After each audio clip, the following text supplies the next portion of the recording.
अज्ञानतिमिरान्धस्य ज्ञानाञ्जनशलाकया चक्षुरुन्मीलितं येन तस्मै श्रीगुरुवे नमः। नमो महावदन्याय कृष्णप्रेमप्रदायते कृष्णाय कृष्णचैतन्य नाम्ने गौरतुषे नमः। हे कृष्ण करुणा सिंधु दीनबंधो जगतपते गोपेश गोपिका कांत राधा कांत नमोस्तुते। तप्त कांचन गौरांगी राधे वृंदावनेश्वरी वृषभानुसुते देवी प्रणमामि हरिप्रिये। तवैवास्मि ना जीवामि त्वया विना इति विज्ञाय राधिके नये मां चरणान्तिके। गुर्वे गौरचन्द्राय राधिकायै तदालये कृष्णाय कृष्ण भक्ताय तद्भक्ताय नमो नमः। वाञ्छाकल्पतरुभ्यश्च कृपा सिन्धुभ्य एव च पतितानां पावनेभ्यो वैष्णवेभ्यो नमो नमः। श्री कृष्ण चैतन्य प्रभु नित्यानंद श्री अद्वैत गदाधर शिवासादि श्री गौर भक्त वृंद। हरे कृष्ण कृष्ण कृष्ण हरे हरे हरे राम राम राम हरे हरे। मैं सर्वप्रथम मध्य गुरु पद्म परिव्राजकाचार्य वर्य परमहंस वर्य रूपानुगाचार्य वर्य जगत वरेण्य प्रातः स्मरणीय जगत वंदनीय नित्य प्रविष्ट ओम विष्णुपाद अष्टोत्तर शत श्रीमद् भक्ति वेदांत श्री नारायण गोसाई महाराज के श्री चरण कमलों में असंख्य कोटि दंडवत प्रणाम ज्ञापन कर उनकी अहेतु की कृपा की वांछा करती हूँ। तत्पश्चात नित्य प्रविष्ट ओम विष्णुपाद अष्टोत्तर शत श्रीमद् भक्ति वेदांत श्री वामन गोसाई महाराज के अभय चरण कमलों में कोटि कोटि दंडवत प्रणाम कर उनकी अहेतु की कृपा की याचना करती हूँ। मैं ग्रंथराज जयधन और तदीय रचयिता सच्चिदानंद भक्ति विनोद ठाकुर के चरण कमलों में बार बार दंडवत प्रणाम करती हूँ। तत्पश्चात उपस्थित श्रोता मंडली को मेरा यथा योग्य वंदन अभिनंदन और दंडवत प्रणाम। हम बहुत ही सुचारू तरीके से जैव धर्म में व्यक्त भावनाओं को पढ़ रहे हैं और सच्ची बात पूछो तो जैव धर्म इस ग्रंथ के भांति मालूम पड़ता है जीव मात्र का धर्म क्या है। जितना हम इसकी गहराई में जाते हैं उतना ही हमें पता चलता है कि क्यों गुरुदेव को आवश्यकता नहीं थी कि क्यों गुरुदेव ने कहा था कि यह ग्रंथ मैंने 64 बार पढ़ा। इसमें सारे उपनिषदों का सार है जो कुछ भी बताया गया है। शब्द ब्रह्म और रस ब्रह्म उसकी इतनी सुंदर चर्चा जैव धर्म में व्यक्त हुई है। शब्द ब्रह्म जो हम महामंत्र जप रहे हैं है ना, और रस ब्रह्म उस शब्द से जपते हम रस ब्रह्म। तो जो रस ब्रह्म है अपने आप को रस ही अयम लब्धवा आनंदी भवति, रस को ही प्राप्त करके जीव आनंदित होता है। तो इसमें एक चीज है, भगवान श्री कृष्ण सच्चिदानंद स्वरूप है, वे आनंद स्वरूप है। तो जब वो आनंद स्वरूप है तो उनको प्राप्त करके जीव आनंदित क्यों नहीं हो रहा? जीव को तीनों ताप क्यों परेशान कर रहे हैं? कभी दैहिक, कभी दैविक, कभी भौतिक, वो उनसे ऊपर ही नहीं उठ पा रहा। वहां तो आनंद ही आनंद रहना चाहिए, लेकिन नहीं है, बिल्कुल भी नहीं है। अच्छे बहुत सारे प्रयास करने के बाद भी नहीं है। इसका यही कारण है कि हम तत्व को मूल रूप से नहीं जान रहे हैं। यदि जीव बहुत परेशान है, उसको किसी प्रकार से रास्ता दिखाई नहीं दे रहा, तो बताया गया तत्तेनुकंपा सुसमीक्षमाणो भुंजाने वात्कतम विपाकम हृदवाग बपूपी विद्धन नमस्ते यो जीवित मुक्ति पदे सदाय भाग।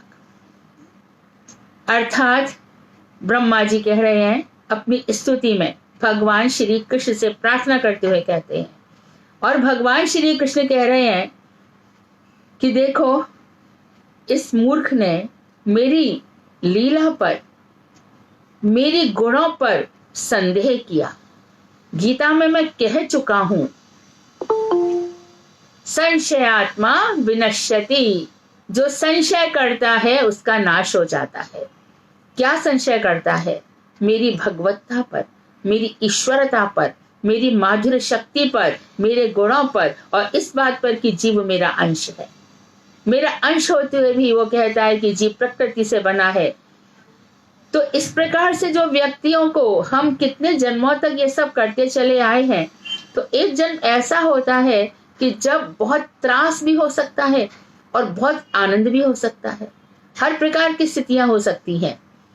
तब ब्रह्मा जी को की ओर भगवान ज्यादा ध्यान नहीं दे रहे हैं, उनकी स्तुतियां सुन रहे हैं, शांत बैठे हैं, कुछ संवाद नहीं हो रहा है। तो वहां पर भगवान से ब्रह्मा जी कह रहे हैं कि इस प्रकार से अच्छी तरह से समीक्षा कर लेनी चाहिए कि जो कुछ भी हमें मिल रहा है ये हमारे कर्मों का परिणाम है। इस तरह से जो अपने हृदय से, अपनी वाणी से और अपने शरीर से भगवान को बार बार प्रणाम करते हुए अपना जीवन जीता है, वो मुक्ति पद का अधिकारी हो जाता है। रावण नहीं मर रहा था और भगवान श्री राम रथ पर सवार थे। विभीषण को अधिक प्रीति भाव मन संदेहा, इतनी प्रीति है भगवान श्री राम से कि उसकी भगवत्ता पर संदेह हो गया। और विभीषण बोले कि आप इस रावण को कैसे जीत पाओगे? आपके पास ना धनुष है ना बाण है, और ये तो रावण रथी विरथ रघुवीरा, देख विभीषण भयउ अधीरा। बड़े व्याकुल हो गए। तब भगवान ने कहा कि देखो विभीषण, रावण को जीतने के लिए किसी अस्त्र शस्त्र की आवश्यकता नहीं है, आवश्यकता है गुणों की। सौरज धीरज तेहि रथ झाका, शौर्य धैर्य सत्य चितवल, भगवान ने बहुत सारे गुणों का वर्णन किया, बखान किया। और जिसके पर जाके अस रथ होए दृढ़, जिनको भगवान पर दृढ़ विश्वास है, दृढ़ता। वही सूरदास जी ने भी कहा, भरोसो इन दृढ़ चरणन गौरी, मुझे इन दृढ़ चरणों का बहुत विश्वास है। क्या विश्वास कर रहे हो? अंधे तो बने पड़े हो। नहीं, अंधा तो हूं ही, कई बार मैं कुएं में भी गिर चुका हूं, तो फिर भी भगवान पर विश्वास है। हाँ है। क्यों? क्योंकि अपने प्रारब्धवश जो कुछ भी मुझे मिल रहा है उठा तो वही रहे हैं। इस भवकूप से, संसार कुएं से निकाल तो वही रहे हैं। विधर्मी, पारसी धर्म, मुसलमान धर्म, ये सब धर्म है, इन विधर्मियों के जाल से बचा तो मुझे ही रहे हैं। क्या कुछ नहीं दे रहे मुझे? हद हो गई। मीरा, तुझे घर से निकाल दिया, विष मिल गया, फिर भी भगवान पर इतना विश्वास। हाँ, ये इतना। जाके प्रिय न राम वैदेही, तजिए ताहि कोटि बैरी सम, यद्यपि परम सनेही। क्या करूं मैं घर में? यहाँ पे सब मुझे त्रास देते हैं। तो तुलसीदास जी ने कहा, मेरा घर छोड़ दो। जिसके सीता और राम प्रिय नहीं है उसको कोटि कोटि शत्रुओं के समान त्याग कर दो, निकल जाओ। और निकल गई। जगत देख रोई और भगत देख राजी भई, असुवन जल सींच सींच प्रेम बल बोई। आंसुओं के जल से सींच सींच कर मैंने भक्ति की प्रेम लता का बोया है। आंसुओं के जल से सींच सींच कर। तो संसार में रहना इतना मुश्किल है? हाँ है। बहुत त्रास है संसार में। इसीलिए इसको क्या कहा गया? दावानल, संसार दावानल। भगवान ने भी कहा गीता में भी, ये संसार दावानल है, ये संसार नरकाल है, यहाँ कुछ भी नहीं है। तो फिर भगवान क्या कर रहे हैं? अब यहाँ पर है कि जीव मात्र स्वतंत्र है, स्वतंत्र होते हुए भी भगवान की माया और जन्म मरण के अधीन है। तो जन्म मरण से मुक्त होने के लिए ही ये सारा की सारा जितनी भी कथा है, कहानियां हैं, सब कुछ है। उपाख्यान है, उपदेश है, श्रुति है, पुराण है, वेद है, स्मृतियां हैं। इसीलिए है कि जन्म मरण का बंधन छूटे। अभिमान, दंभ, मात्सर्य, दूसरों से स्पर्धा, कुटिनाटी, तर्क वितर्क, सब कुछ त्याग कर दे, पूर्ण रूप से शरणागत हो जा। तो आज हमने कई ऐसे अध्ययन देखे जहां पर भगवान के द्वारा त्रास दिए गए हैं, लेकिन उन त्रास को भगवान की कृपा मानी गई। क्यों? क्योंकि यदि हम ये कह दें कि भगवान ने हमें दिया ही क्या है, तो भगवान ने तुमसे लिया ही क्या है? वहां तो खाली देना ही देना है। लेते तो हम लोग हैं, वहां तो लेने के लिए कुछ वस्तु है ही नहीं। क्या लेंगे वो हमसे? फिर वही मूर्ति पूजा, 10 रुपए का भोग, 100 रुपए का भोग, 1000 रुपए का भोग, वो लेंगे, खाएंगे नहीं। कभी क्या खाएंगे? वो तो किशोरी जी के हाथ की रोटी के अलावा कुछ नहीं खाते। तो जब हम भोजन परोसते हैं उसका क्या? वो मौन भाव से हमारे भावों को ग्रहण करते हैं। वो यहाँ की इस जगत की व्यालू को क्या खाएंगे? प्रसाद खाते हैं और प्रसाद देते हैं। प्रसाद अर्थात प्रसन्नता देते हैं। जीव उस प्रसाद को पा करके उसका जो जीवा का वेग है रुक जाता है। रूप गोस्वामी को क्या जरूरत है लिखने की? उपदेशामृत में वाणी का वेग, जिह्वा का वेग उन्होंने भी अनुभव किया कि जीव इनसे कभी निकल नहीं पाता, इसलिए दुख भोग रहा है, लालायित होता है, लोभ जागृत हो जाता है। ये कितना अमीर है, ये कितना इसके यहाँ बंगलो है, इसके यहाँ कितना सुख है, जागृत हो जाता है लोभ, हटता नहीं वहां से। इसलिए उनको बताना पड़ा कि ये सब चीजें जितना जितना हम संसार की तरफ बढ़ते जाते हैं उतनी आसक्ति बढ़ती चली जाती है, और जितना ईश्वर की तरफ बढ़ते चले जाते हैं सब कुछ नष्ट, और ईश्वर की तरफ बढ़कर भी फिर संसार की ओर देखना और संसार के लोगों की बातें मानना, वो ऐसा कहते हैं, वो ऐसा कहते हैं। शास्त्रों में कहाँ लिखा है? तो इस तरह से मूर्ति पूजा बहुत ही सम्मान की वस्तु है। महाप्रभु जी गंभीरा में रहे, उस हम जब दर्शन करने जाते हैं, एक छोटा सा कक्ष है, गंभीरा भवन उनको दे दिया गया था किसी व्यक्ति के द्वारा, वो वहां पर रहे, वहां मंदिर है। तो हमारे लिए टोटा गोपीनाथ के दर्शन है, जगन्नाथ जी के दर्शन है। तो जिन दर्शनों का एक इतिहास है, जिन दर्शनों में हमें कलयुग में यदि सच्ची बात पूछा जाए तो जो दर्शन वही करने लायक हैं। सप्त देवालय तो है ही, जगन्नाथ जी की भी हमें कथा साक्षात मिलती है, आज भी उनका कलेवर परिवर्तन होता है। राधा कुंड है, वो साक्षात दर्शन देते हैं। जमुना जी हैं, गिरिराज गोवर्धन है, तो इनको देख करके मूर्ति पूजा पर संदेह नहीं रहता। तो हमारी मूर्ति पूजा के विषय में हमारे हृदय में विशालता होनी चाहिए। जब हम संकुचित होते चले जाते हैं वहीं पर ही सारी गड़बड़ है। अपने आप को समेटो, कहां से? संसार से, और अपने आप को फैलाओ कहां पर? गोलोक धाम तक, वहां फैलाना पड़ेगा। हमें देखना पड़ेगा स्वर्ग में अदिति के बेटे हैं देवता, और वहीं सामने दिति के भी पुत्र हैं। एक ही पिता के दो प्रकार के पुत्र हैं। तो दिति अदिति दो प्रकार की पत्नियां कश्यप जी के यहां पर उत्पन्न हो रहे हैं। इसी प्रकार से सुर और असुर दो प्रकार के हैं। तो औरंगजेब ने जो मूर्तियां तोड़ दी, तो क्या उनमें भगवान नहीं था?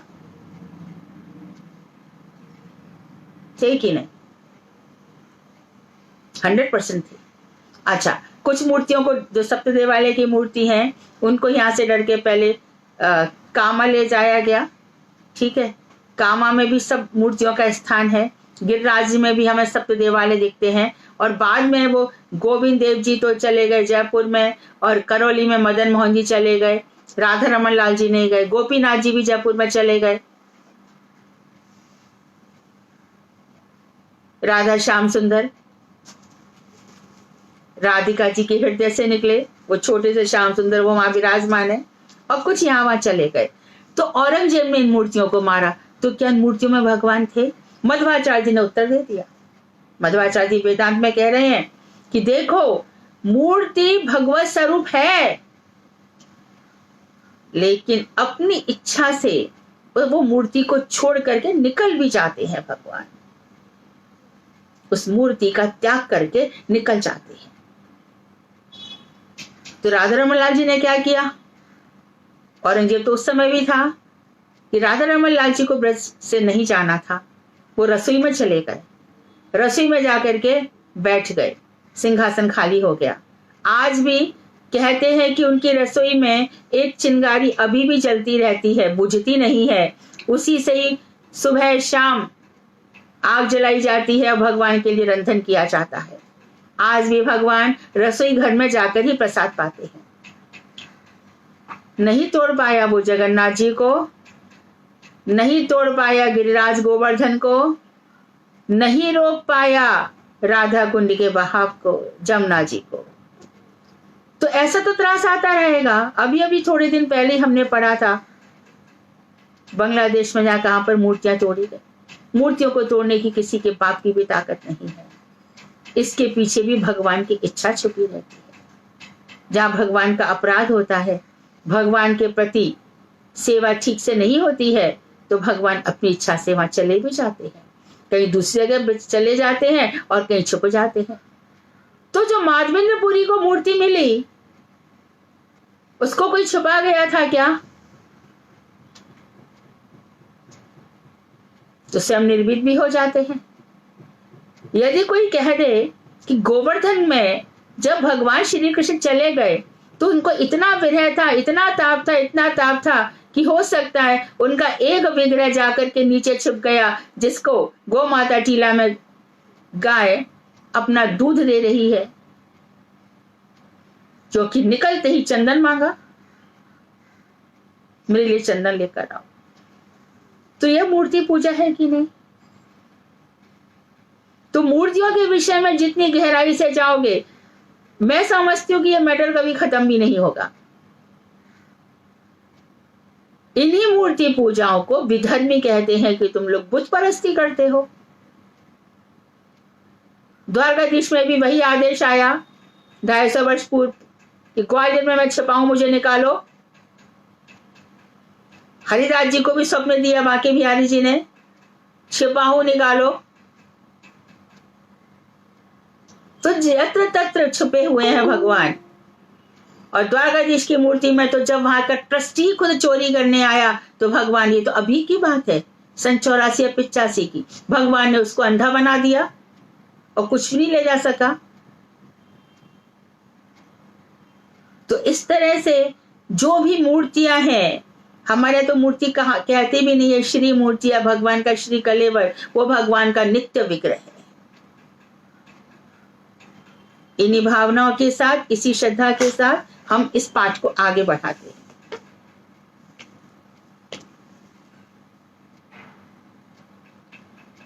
इसमें कह रहे हैं, can you tell me where I was?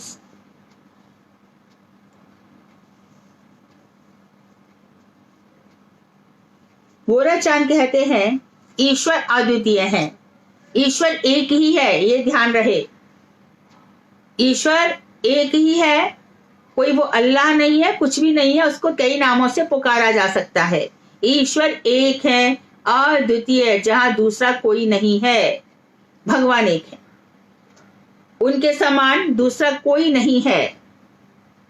जगत में जो कुछ है सब उनके द्वारा बना हुआ है और उनके अधीन है। अतएव किसी भी वस्तु का अवलंबन कर उनकी उपासना क्यों ना की जाए, उनकी परितुष्टि हो सकती है। किसी भी वस्तु का आश्रय लेकर भगवान की उपासना क्यों ना की जाए। अब बात आ गई कात्यायनी देवी की, तो आपको मालूम होना चाहिए कि जब चीर हरण के लिए गोपियां सुबह उठकर, अभी इसी महीने कार्तिक के बाद आग्रहण मास अगहन महीने में जब वो पूजा करने जाती हैं, तो वहां पर क्या करती हैं, जमुना जी के किनारे जो रेत है उसको इकट्ठा करके एक मूर्ति बना लेती हैं और उस पर अपनी पूजा की सामग्री चढ़ाती हैं और उनकी उपासना करती हैं। कात्यायनी महादेवी, महायोगिनी यदेश्वरी, नंद गोप सुतम पति में कुरुते नमः। और वो मिट्टी की जो बालुका है, रोज उसका आह्वान करते हैं, रोज उसका विसर्जन भी कर डालती है। तो उसका अवलंबन करके कात्यायनी देवी की पूजा हुई कि नहीं हुई? तो यही बात सच्चिदानंद भक्ति विनोद ठाकुर ने स्पष्ट कर दी। तो उनकी तुष्टि हो सकती है देवता की। ऐसी कोई भी वस्तु नहीं है जिसकी उपासना करने में भगवान की हिंसा हो। भगवान तो परम मंगलमय है। इसलिए यदि शैतान नाम का कोई रहे भी तो ईश्वर की इच्छा के विरुद्ध उसमें कुछ भी करने की शक्ति नहीं हो सकती। यदि शैतान है तो जैसा मैंने बताया कि जो मूर्ति की तोड़ फोड़ है उसके पीछे ईश्वर की ही इच्छा रहती है। यदि शैतान हो भी तो वह ईश्वर के अधीन एक जीव ही होगा। तो शैतान भी कौन है? उसको भी भगवान ने उत्पन्न किया है।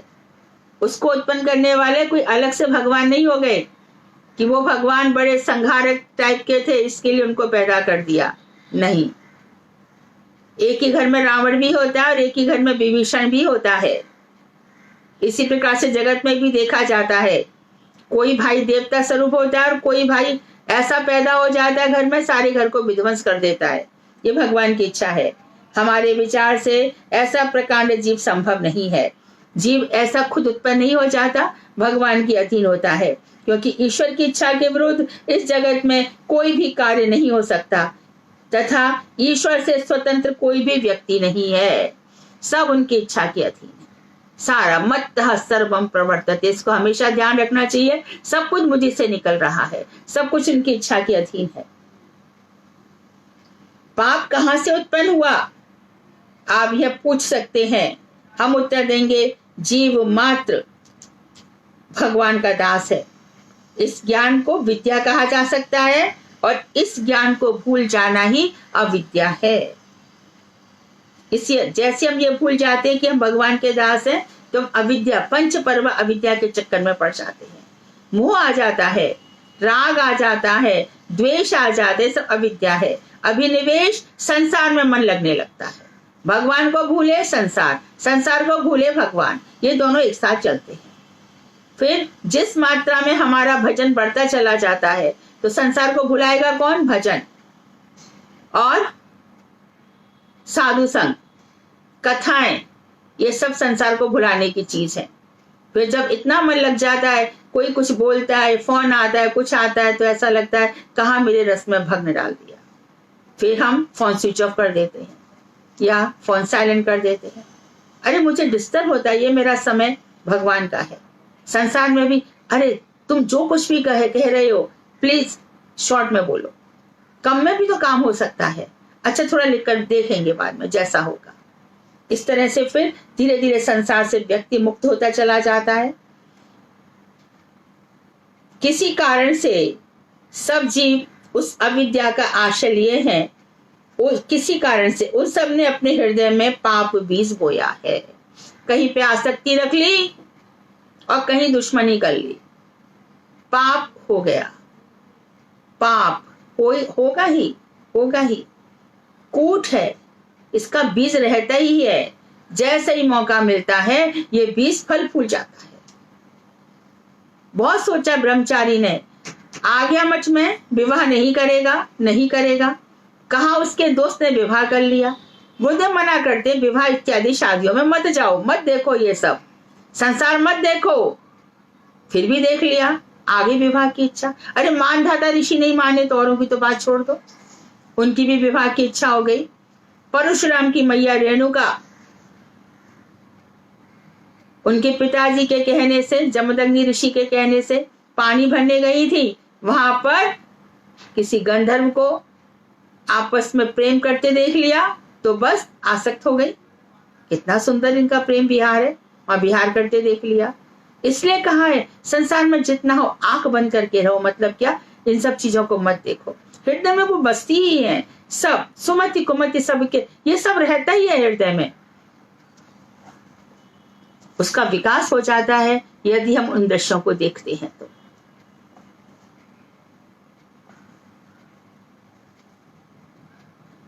बहुत सारी चीजें ऐसी हैं। अरे उसे ताजमहल बनवाया, ताजमहल क्या बनवाया, वहां पर उसको कितना सुख दिया, दुख दिया, जो कुछ भी दिया, वहीं पर उसकी कब्र गाड़ दी और उसको देखने जाओ। क्या प्रेम! अरे कितने लोग अपनी पत्नियों के लिए क्या क्या करते हैं, उसके लिए क्या आसक्ति होनी है भाई। क्या रखा है उसने? मर गया ना, अब वो मर गई ना, जिंदा कर लेता। इसलिए एक राजकुमारी की कथा हमेशा याद रखनी चाहिए। एक राजकुमार उस पर मोहित हो गया, राजकुमारी की विवाह करने की इच्छा नहीं थी, माना ही नहीं। उसने कहा 2-3 दिन बाद मेरे पास आना। 3 दिन बाद उसने जो कुछ भी मल मूत्र विसर्जन किया था उसको एक पोटली में बना के रख दिया। राजकुमार घर में घुसा और घर में घुस करके देखा कि बदबू से घर भरा पड़ा है। तो राजकुमारी ने कहा मेरे शरीर में यही सब है, बोल है आसक्ति तेरे को? राजकुमार का मन खिन्न हो गया। ऐसी चर्चाएं आती रहती हैं। बिल्लू मंगल के लिए भी कहते हैं और कोई कोई तुलसीदास जी की पत्नी के लिए भी कहते हैं। अस्थि चर्ममय देह ममता में ऐसी प्रीत, तिसी आधी राम प्रति अभय मिटे भव भी। मेरा ये शरीर हड्डियों का, चर्म का, मांस का, पीप का बना हुआ है, तो ऐसे शरीर से इतना प्रेम करता है, इससे आदि भगवान के प्रति भी हो जाए तो संसार का जो भय है वो मिट जाएगा। तो साफ स्पष्ट है, बिल्कुल स्पष्ट निर्देश है शास्त्रों का, संसार में आसक्ति मत रखो। संसार में आसक्ति ही अविद्या है, अविद्या से ही संसार में आसक्ति होती है। विद्या क्या है? सच्चिदानंद भगवान कृष्ण के स्वरूप का ध्यान करना, उनके अवतारों को जानना, उनके दिए उपदेशों को सुनना। इसलिए जब कभी भी पढ़ो तो 11वां स्कंद भी जरूर पढ़ना चाहिए जो भगवान ने उद्धव जी को बताया। सभी उपदेशों का सार है जैव धर्म। जैव धर्म में भी काफी कुछ स्पष्ट करेंगे। फिर जब मन करे नया ग्रंथ का तो श्रीमद् भागवत का 11वां स्कंद अवश्य पढ़ना चाहिए। जो नित्य पार्षद जीव हैं उनके हृदय में यह पाप बीज नहीं होता। तो देखो, एक तो नित्य पार्षद हो गए और हम और आप जैसे लोग हैं जिनके हृदय में है कि हमारे अंदर भी ये सब क्यों आए, क्यों हम जन्म मरण ले रहे हैं। तो इसके लिए उपदेश कहते हैं कि आजान सिद्ध, death to birth to death, जब ये चलता है एक जन्म ऐसा आता है जब व्यक्ति को हम कहते हैं आजान सिद्ध, यानी ये नित्य पार्षद तो नहीं है, जन्म जन्म तपस्या करता हुआ, भजन करता हुआ ये सिद्ध महात्मा बन गया है। एक बात गुरुदेव से मैंने ऐसे ही कह दिया, महाराज जी आपकी बात तो छोड़ दो, आप तो नित्य पार्षद है, आपका क्या? बेटी अरे हम भी अभी साधक हैं।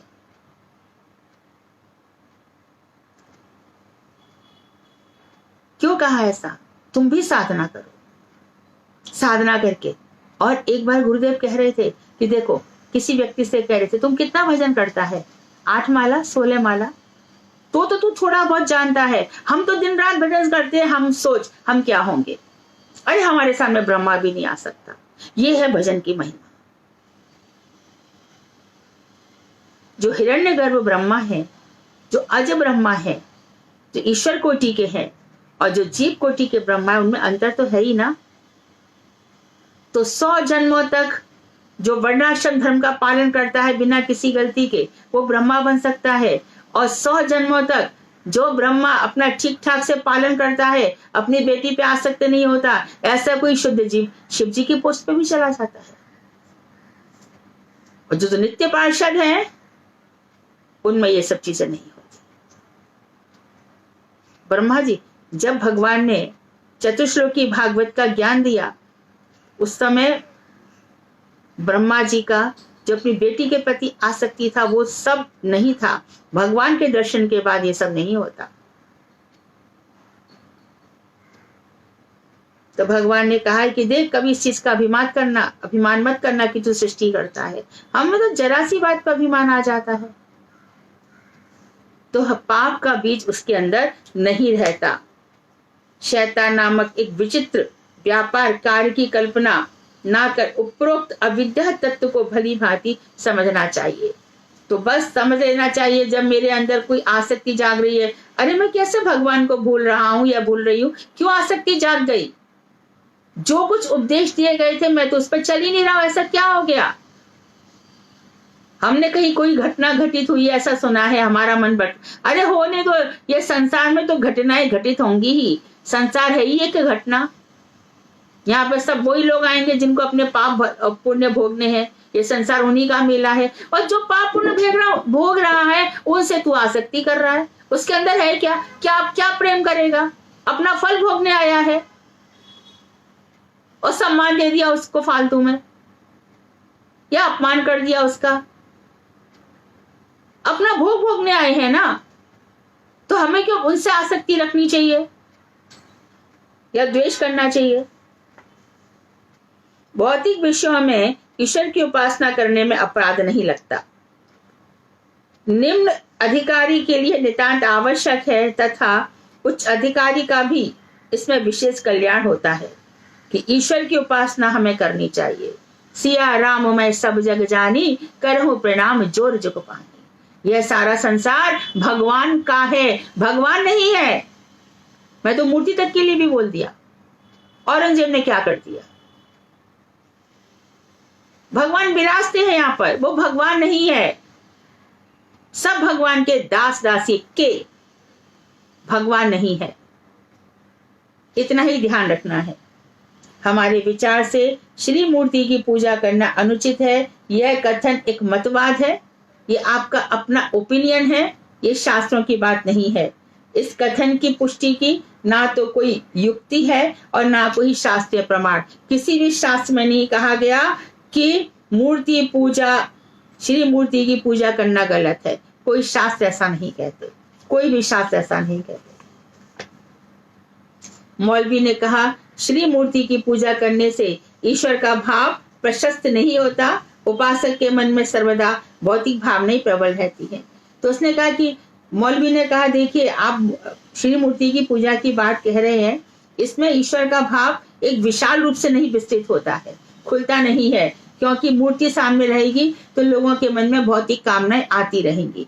तो इसका उत्तर गोराचांद जी ने दिया कि प्राचीन इतिहास का जब अध्ययन करें तो आपके सिद्धांत के दोषों का पता लग जाएगा कि आप कितना गलत कह रहे हैं। बहुत तेरे अति निम्न अधिकार से श्री मूर्ति की पूजा आरंभ करते हैं, बहुत निम्न अधिकार में मूर्ति की पूजा आरंभ करते हैं, और जब सत्संग बढ़ता चला जाता है तो उनका भाव भी मूर्ति के प्रति उच्च होता चला जाता है। वे उतना ही श्री मूर्ति का चिन्मयत्व उपलब्धि कर प्रेम सागर में निमग्न होते जाते हैं। तो आप जिसकी बात कर रहे हो निम्न अधिकार में बात कर रहे हो। निम्न अधिकारी व्यक्ति कहेगा आज मेरा पेपर अच्छा हो जाए, भगवान आज आपको बहुत अच्छा सा प्रसाद खिलाऊंगी, ये निम्न अधिकार है, भौतिक उपासनाएं है। लेकिन जैसे सत्संग होगा तो क्या क्या भावना आ जाती है? जो कुछ भी भगवान कर रहे हैं उसी में मेरा मंगल है, क्या मांगो, अंतर्यामी तो है ना, क्या कहूं, जो मेरे लिए मंगल है वही होगा। तो भावना धीरे धीरे बढ़ती चली जाती है और निम्न अधिकार में भौतिक भावना रह सकती है। अटल सिद्धांत तो यह है कि सत्संग सबका मूल है। सत्संग, बिन सत्संग विवेक ना होई, और बिन हरि कृपा सुलभ नहीं सोई। बिना सत्संग के विवेक नहीं होता और बिना हरि कृपा के सुलभ नहीं होता। और रात दिन आप सुनते भी हो साधु संग सर्व शास्त्र कहे, और यही मात्र साधु संग सर्व सिद्धि है। जरा सी साधु संग से सारी सिद्धियां प्राप्त हो जाती है। अरे एक व्यक्ति के साथ अग्नि के साथ फिरे लगाओ तो बंधन हो जाता है। तो साधु के संग रहने से परिक्रमा करो। अभी तक तो परिक्रमा कर रहे थे, गरीबों को बांट रहे थे, जाने क्या क्या कर रहे थे, और साधु के संग परिक्रमा करी तो इतनी सारी गिरिराज जी की महिमा आ गई। आज परिक्रमा मेरी सफल हो गई। ये वही स्थान है, ये नवल कुंड है। यहाँ पर भगवान श्याम सुंदर नवल रसिया बन गए थे। ये स्वामिनी जी है, किशोरी जी का कुंड है, अप्सरा कुंड है, ये गोविंद कुंड है। ये जो बातें चलती जाती है, सुरभि कुंड है, एरावत कुंड है, यहाँ भगवान ये लीलाएं की थी। तो परिक्रमा देना तो किसका होता है? सनातन गोस्वामी का होता है। रूप गोस्वामी उनको दर्शन करा देते हैं, उनको दर्शन हो जाते हैं। झूले पर किशोरी जी बैठी हुई हैं और किशोरी जी की कमर पर जो चोटी लटक रही है, रूप गोस्वामी ने उसकी तुलना कर दी सर्पिणी से। सनातन गोस्वामी ने कहा ये क्या किया? और सनातन गोस्वामी जैसे ही दर्शन किए तो अरे बेटी बेटी तेरे पीठ के पीछे सर्पिणी है। किशोरी जी गायब हो गए।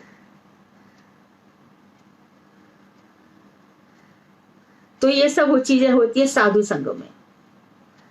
साधु संग में साधुओं के मुख से ऐसी बातें निकलती है जो हृदय का परिवर्तन कर देती है। तात स्वर्ग अपवर्ग सुख धैर्य तुलायक अंग, तूल न ताहि सकल मिल जो सुख लव सत्संग। सारे सुखों को, स्वर्ग का सुख, मोक्ष का सुख एक तराजू में रख दो और एक क्षण का साधु संग एक तराजू में रख दो, तुलना नहीं है।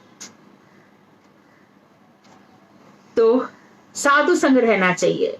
कुसंग ही समस्त पापों की जड़ है। इतना सारा ज्ञान प्राप्त किया, इतना सब कुछ किया, और कोई व्यक्ति एक ऐसी बात कह जाता है, सारा की सारा ज्ञान का जो महल था वो धराशायी हो जाता है। जीवन एक नहीं कई जन्म बर्बाद कर देता है। इसलिए कुसंग कभी मत करो। भक्ति के मार्ग में भक्तों की ही बात सुनो। ताई जी क्या बोली, ताया जी क्या बोले और माँ क्या बोली, पिता नहीं। भक्त ही तुम्हारे माता पिता, भक्त ही तुम्हारे बंधु, उनकी गाइडेंस में चलो। नहीं तो सब कुछ प्राप्त किया है वो सब गड़बड़ हो जाएगा। सत्संग सबका मूल है। चिन्मय भगवत भक्त का संग होने पर चिन्मय भगवत भाव उदित होता है। जो जितना अधिक चिन्मय होगा, चिन्मय भगवान कौन है? सत्य चित स्वरूप है। तो चित स्वरूप मतलब परम ज्ञान स्वरूप। उनके संग से भी क्या होगा?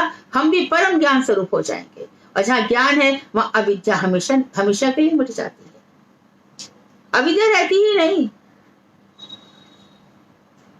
और जो वाणियां हमें कल तक समझ में नहीं आती थी, क्या कह रहे, आज हमें देखा पूरे की पूरे सब कुछ खुलने लग जाता है। हृदय में अपने आप अर्थ प्रकट होने लग जाते हैं। यस्य देवे तथा गुरु, जिसकी अपने गुरु जी में जैसी श्रद्धा है, जैसी कि श्री भगवान में है, उसके हृदय में सर्वे ही अर्थ प्रकाशन्ते, सारे के सारे अर्थ प्रकाशित हो जाते हैं।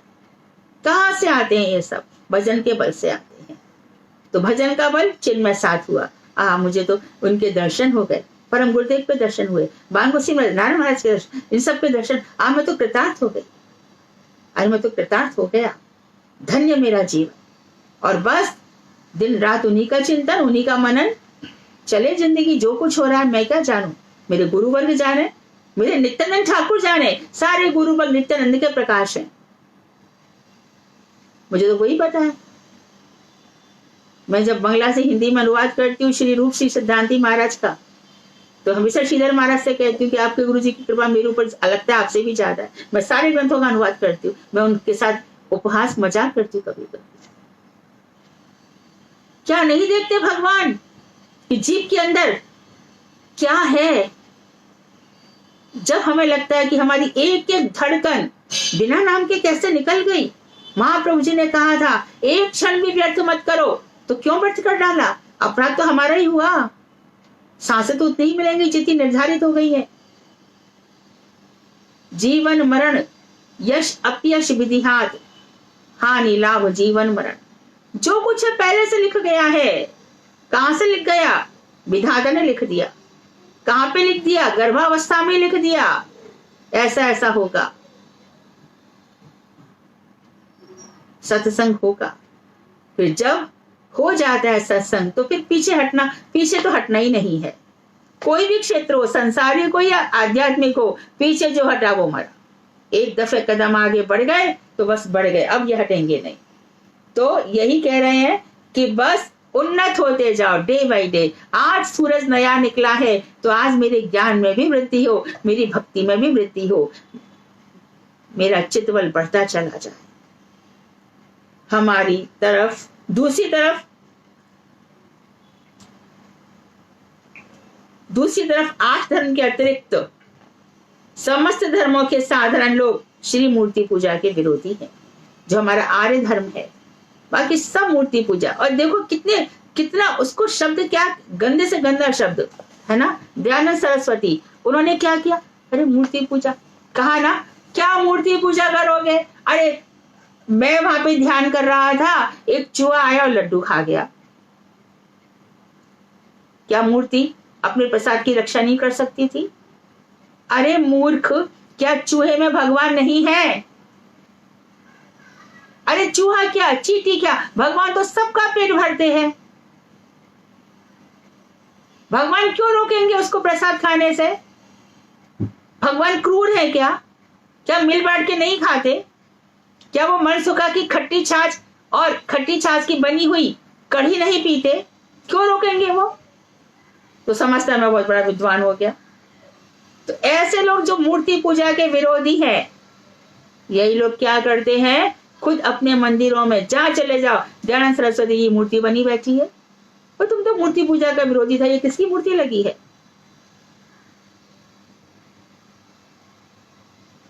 और बुत परस्ती तो तुम लोग करते हो, हम तो मूर्ति की पूजा कर रहे हैं। तुमने कब्रें क्यों बना रखी है? क्यों इनकी सुरक्षा कर रहे हो? पास में मंदिर क्यों बना रखा है? चर्च में क्या है? तो सब लोग कोई ना कोई प्रकार से करते हैं, लेकिन हम जो कुछ करते हैं शास्त्रीय प्रमाण से, विधि विधान से, वैदिक वाक्यों से, तो उनको जलन होती है।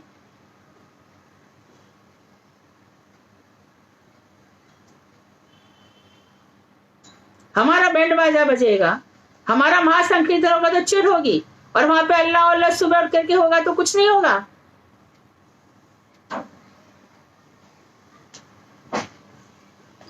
तो मूर्ति पूजा आर्य धर्म में, बाकी सभी धर्म मूर्ति पूजा के विरोधी है, किंतु विचार पूर्वक देखिए उनमें से कितने लोग चिन्मय भाव को प्राप्त हुए हैं।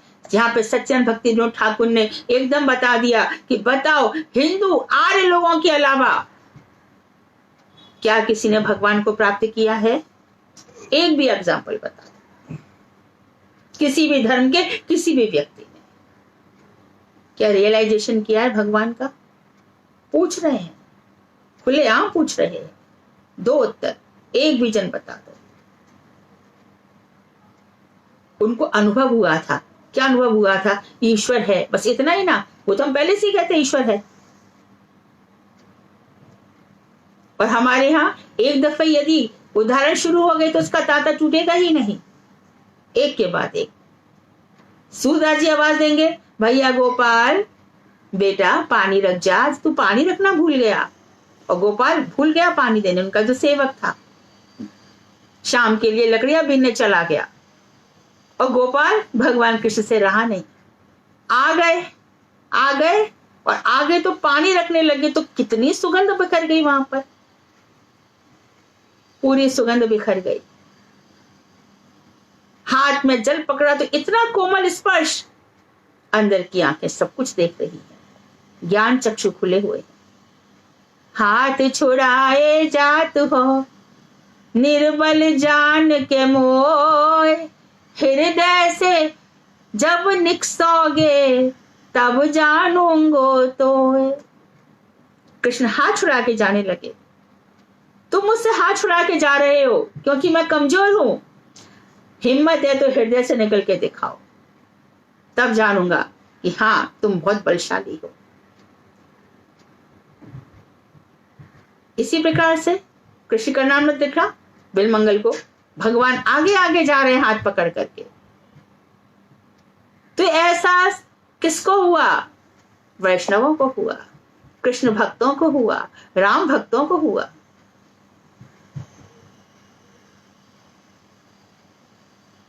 तो उन्होंने खुलेआम चैलेंज दिया, ओपन चैलेंज है कि इस धर्म के अलावा किसी को भी भगवान की प्राप्ति नहीं हुई।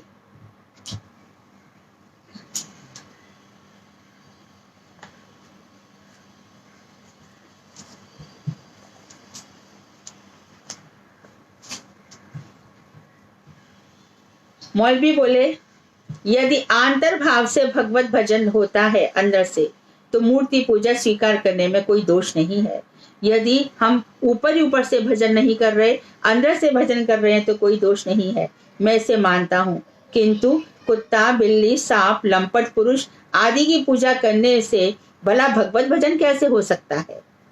पूज्यपाद पैगंबर साहब ने ऐसी बुत परस्ती का विशेष तिरस्कार किया था कि कोई कुत्ता वो भगवान माने, बिल्ली को भगवान माने, सांप को, लंपट पुरुष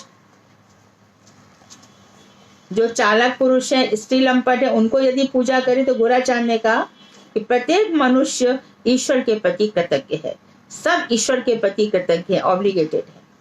वह जितना भी पाप क्यों ना करे, 20-20 में ईश्वर एक परम वस्तु है, इससे विश्वास कर जगत की अद्भुत वस्तुओं को नमस्कार किया करता है। तो वो कहते हैं कि हम कुत्ता बिल्ली इत्यादि को भगवान नहीं माना करते। हम क्या, जैसे मैंने पहले ही बता दिया, सिया राम में सब जग जानी, सब लोग भगवान के भक्त हैं। ध्यान रहे, कुत्ता बिल्ली ये सब पालना नहीं, कभी भी साफ मना कर रखा है। कहां पर?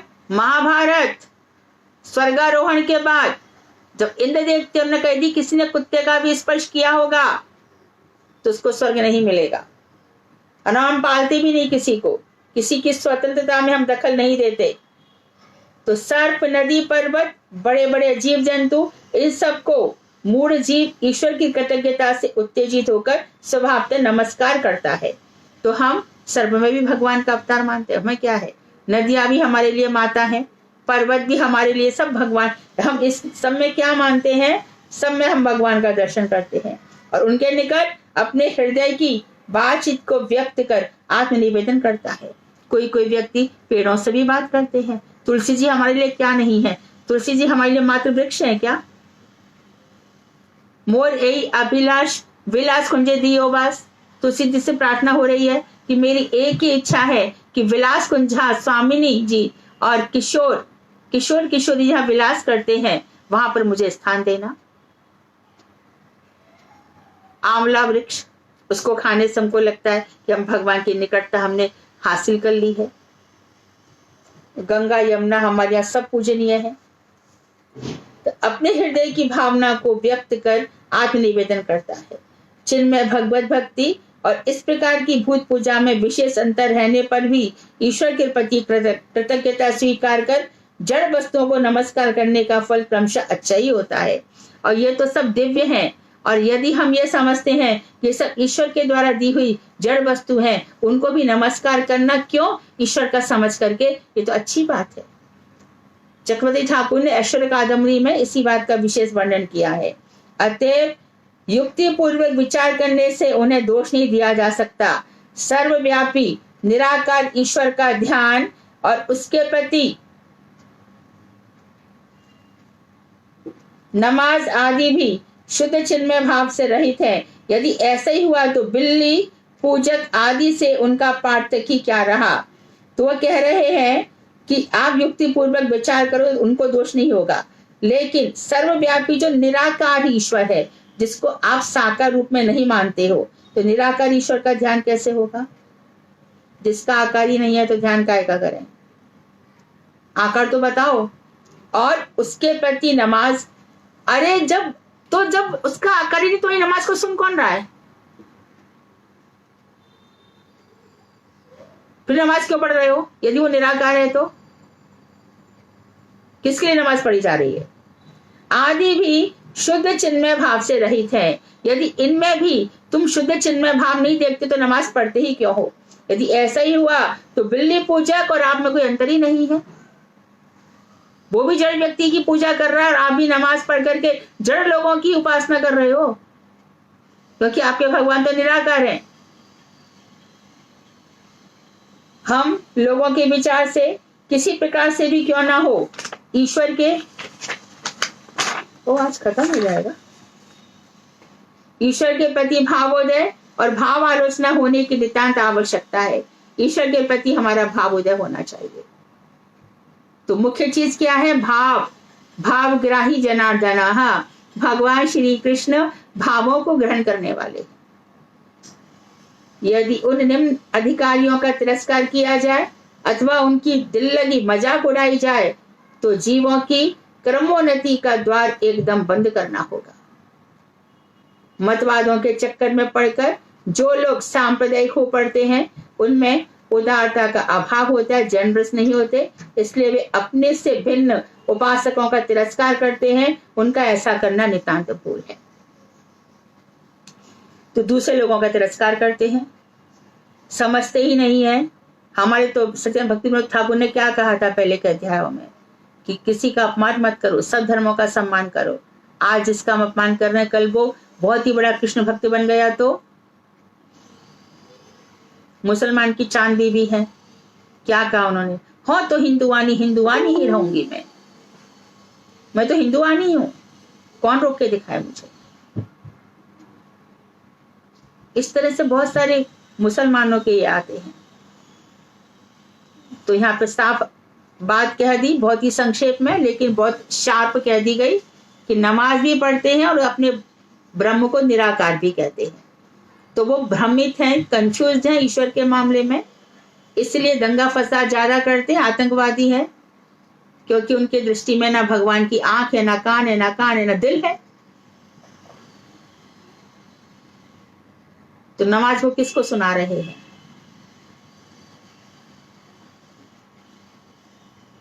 मौलवी ने कहा फिर क्या ऐसा कहना होगा कि सारी वस्तुएं ईश्वर हैं और उन सब की पूजा ईश्वर की पूजा है? पाप वस्तुओं की पूजा करना भी क्या ईश्वर की पूजा है? क्या ईश्वर इस प्रकार की पूजाओं से संतुष्ट होते हैं?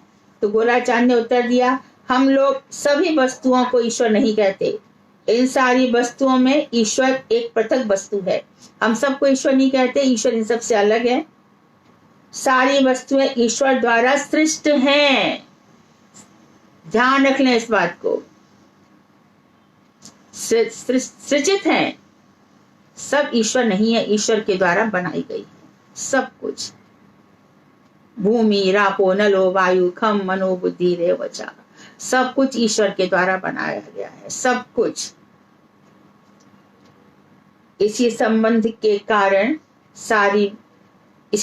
कारण सारी वस्तुओं में ही ईश्वर जिज्ञासा हो सकती है। हम सबके प्रति जिज्ञासा रख सकते हैं, सभी चीज के प्रति जिज्ञासा हो सकती है। पर्वत की तलहटियों में भगवान के दर्शन हो सकते हैं, गोविंद देव के। वहां पर कहीं कहीं मुकुट शिला रखी जा सकती है, कहीं कहीं पर बजनी शिला रखी जा सकती है। ये तो हो गए तलहटियों की बात। और कहीं कहीं हम यदि चले जाएं नील माधव में, आहा क्या दर्शन है। नील माधव के चरणों से गंगा जी निकल रही हैं, उनका पवित्र जल पान कर सकते हैं। वहीं पर एक कुंड है, रोहिणी कुंड, वहां से यदि कौवा भी निकल जाए तो वो चतुर्भुज स्वरूप हो जाता है। तो ऊंचाई हो, तलहटियां हो, सानु प्रदेश हो, वैलीज हो, कहीं भी हो, ईश्वर सब जगह है और कहीं भी जिज्ञासा की जा सकती है।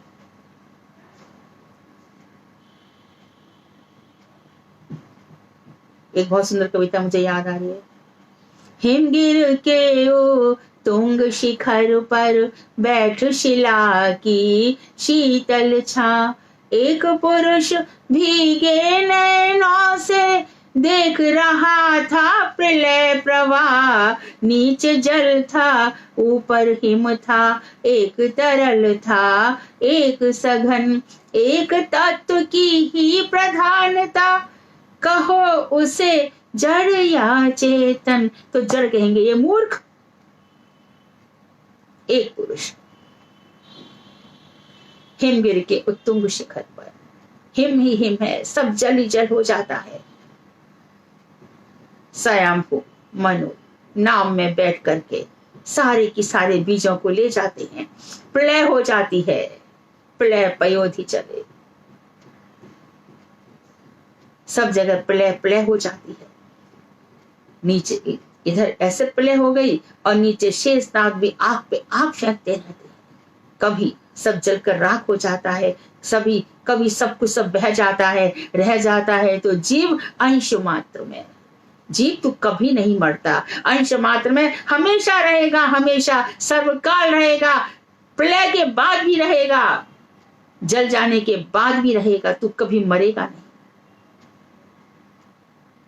तेरे सारे कर्म, तेरी सारी उपासनाएं, तेरे सारे भाव, जो कुछ तूने किया है वो हमेशा रहेंगे। कर्म फल दे करके मर जाएगा, मिट जाएगा, लेकिन हमेशा सब कुछ रहेगा। ये सृष्टि कभी प्रकट होती है और कभी अप्रकट हो जाती है, इसलिए संसार सत्य है। संबंध झूठे हैं, इस जन्म में कोई हमारा है, अगले जन्म में कोई हमारा है। जन्म भी झूठा, मृत्यु भी झूठे हैं, क्योंकि हम हमेशा ही रहते हैं। ये जीव की अवस्था है, अवस्था सिचुएशंस है। आज जीव गर्भ में है, कल चिता पे पड़ा है,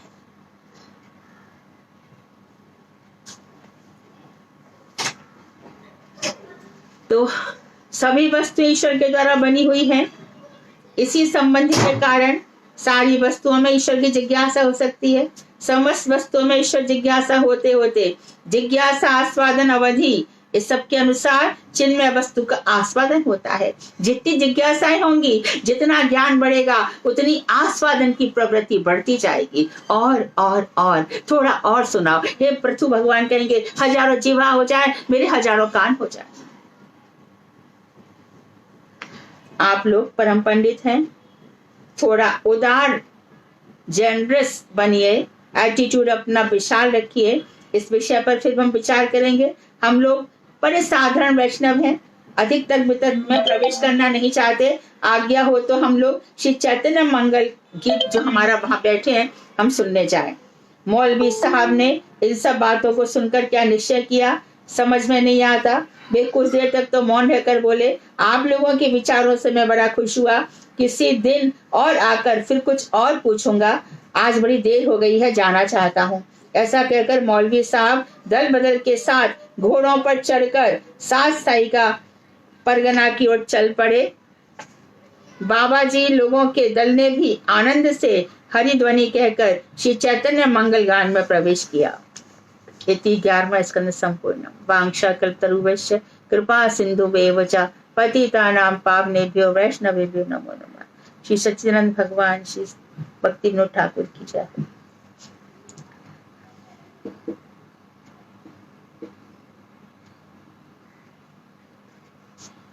Any question?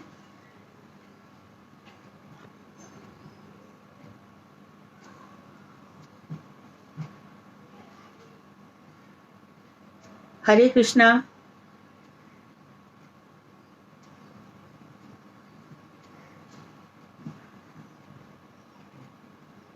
दंडवत प्रणाम दीदी। हरे कृष्णा। हरे कृष्णा।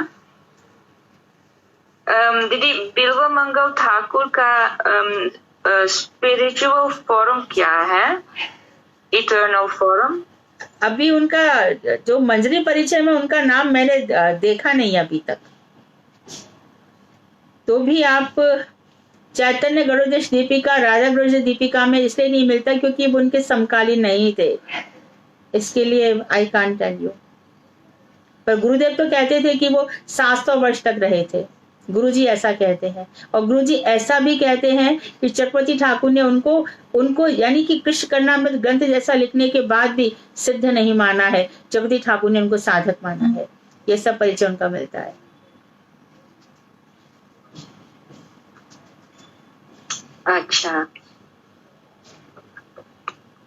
अच्छा, थैंक यू दीदी। हाँ, हरे कृष्ण। हरे कृष्णा।